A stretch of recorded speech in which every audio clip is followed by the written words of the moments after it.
स्वागत आहे। आज आपण दाण्याचा लाडू कसा बनवायचा ते बघणार। माझ्या गेल्या रेसिपीमध्ये मी रताळ्याच्या किसाबरोबर ती दाण्याचा लाडू आणि दही असं सगळं प्लेटवरती वाढलं होतं, पण त्याच्यात रेसिपी दिली नव्हती, तर मुद्दाम ही रेसिपी घेऊन आली आहे। तर दाण्याचं कूट रेडी आहे।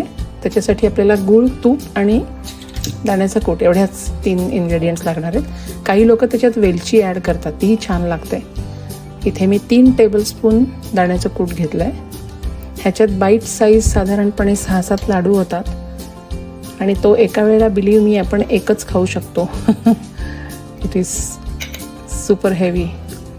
सो याच्यासाठी आपण 1.5 चमचा किंवा 2 चमचे गूळ घ्यायचा आहे। तर गूळ थोडा कडक आहे, त्याच्यामुळे तो मिक्स करताना थोडं मला क्रश करून करायला लागणार आहे।